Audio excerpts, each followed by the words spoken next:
Jeffrey Dahmer could eat more chicken. Instead, however conscious or unconscious, he ate people. Hello, wonderful souls, and welcome back to another lesson. Today we're diving deep into a question that echoes in the mind of many, and this question is, can narcissists change? In our quest for answers, we'll navigate through the dark corridors of neglect and abuse and understand the roots of narcissistic tendencies. As we explore the depths of human behavior, remember the insightful words of psychiatrist and author M. Scott Peck.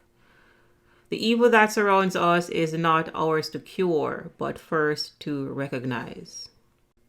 Join us on this profound journey as we unravel the enigma of change, confronting the shadows and seeking the light within. Now, initially I planned to put this information at the end of the previous lesson, which was how people become narcissists. However, I think it is best to make this a video by itself. Oftentimes, when people ask the question, can narcissists change? What I'm detecting is actually projection. Back in the Get It Started module titled Who Am I advised on the dangers of projection because you should not be projecting, you should be discerning. The number one rule you should remember is to know thyself, which is to understand that you are spirit, governing a human body with access to faculties such as your mind power, your willpower, and your emotions. Hence, if you know thyself, then the second rule, which is technically also the first rule, is to discern other spirits. It is very dangerous to project our consciousness onto others, especially narcissists. Projection in this way is viewing them through rose-colored lenses. When it comes to projection, understand that projection can be negative or positive. Simply put, you do not think like a narcissist. If you thought like a narcissist, then you would go out and idealize, devalue, discard, and hoover victims. So you would be seeking victims for your various abuse cycles. You would also be engaging in gaslighting, blame shifting, emotional blackmail, triangulation, etc. Projection, as defined in the Britannica Encyclopedia, is the mental process by which people attribute to others what is in their own minds. For example, individuals who are in a self-critical state, consciously or unconsciously, may think that other people are critical of them. In short, projection is seeing the self in the other. This presumably universal tendency of the human animal has both positive and negative effects. Depending on what qualities are projected and whether or not they are denied in the self, then projection can be the basis for both warm empathy or cold hatred. So when people ask, can narcissists change, there is an underlying assumption that they have the ability to change at a similar capacity that you have. Now, I want to make it abundantly clear that we are not equal. And by this, I'm not saying that you should not treat people fairly. However, we are not equal. We have various physical abilities, mental abilities, spiritual abilities, etc. For example, you can find someone that can lift 200 pounds and someone that can barely lift 2 pounds. You can find someone with impeccable discipline, then there are others of us that lack discipline to the point where this is non-existent. There are people that we use as symbols of enlightenment, such as the sages and different spiritual figures, and others that are the polar opposite, as they embody destruction, chaos, and despair. So understand that if you change, then you are a person that values change. You are a person that values self-growth and personal development. And that is why you're on channels such as NARC Dojo and other similar self-improvement channels. You care enough to change.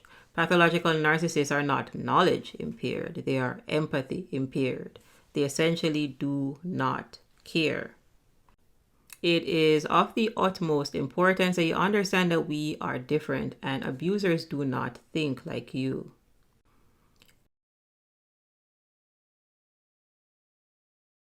M. Scott Peck, psychiatrist and author of the best-selling book People of the Lie, writes that there are people who respond with hatred to the presence of goodness and would destroy the good insofar as it is in their power to do so. They lack awareness of their own evil, indeed, seeking to avoid any such awareness.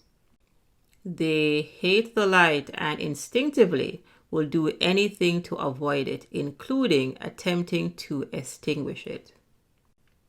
They will destroy the light in their own children and in all other beings subject to their power.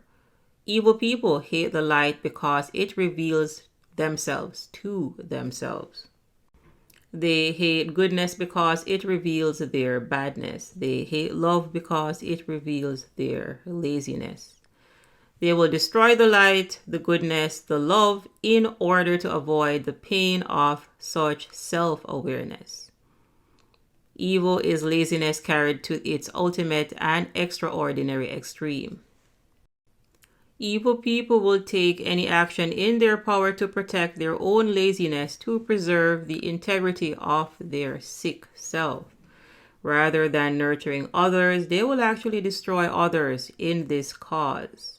If necessary, they will even kill to escape the pain of their own spiritual growth.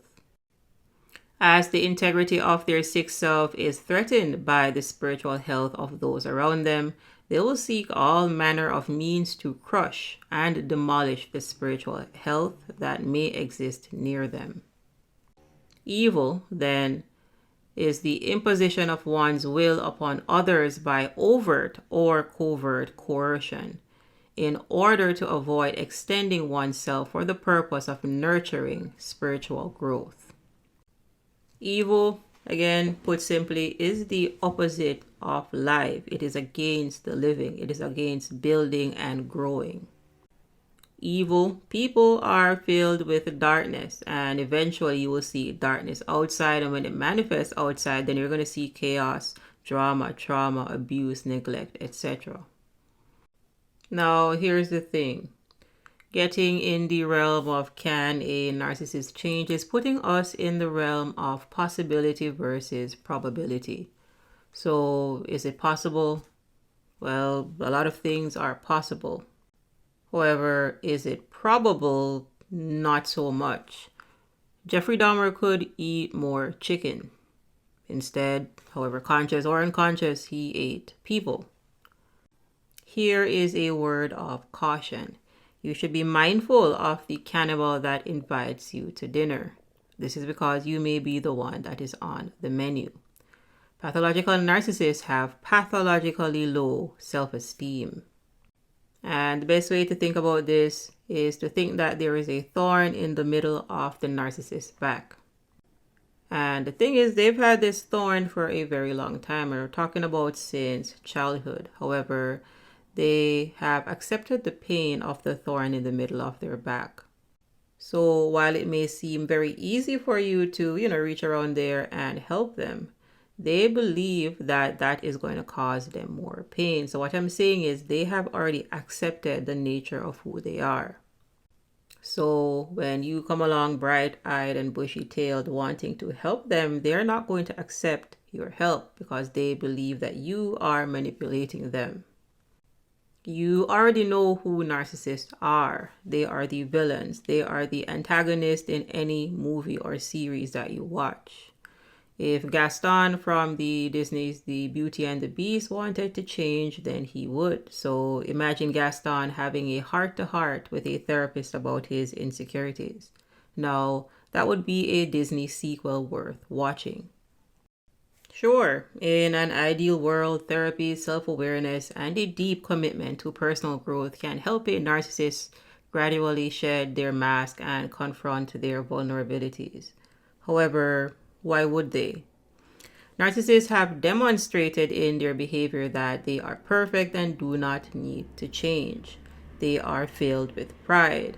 High levels of pride eventually turns into arrogance, hence becomes a detrimental state of being.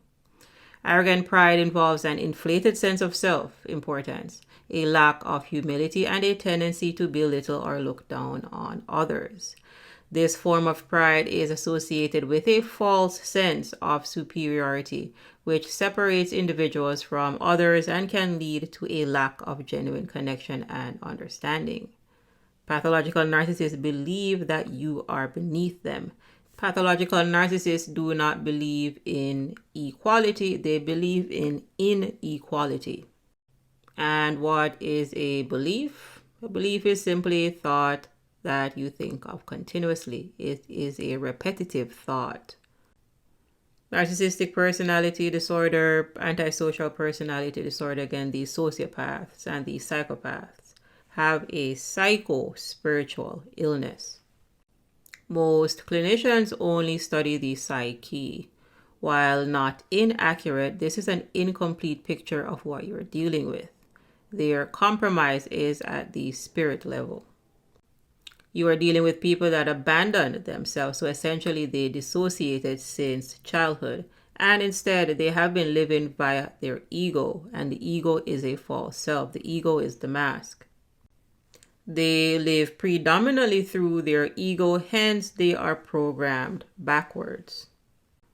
If you are here watching this video, then I can almost posit that in your narcissistic entanglement, it felt like up was down and left was right, and everything felt backwards. There was no true growth. And why do I call this an entanglement? Well, an entanglement is a messy relationship that's difficult to change or get out of. Sometimes it can refer to a prolonged or accidental affair or to a codependent type of relationship.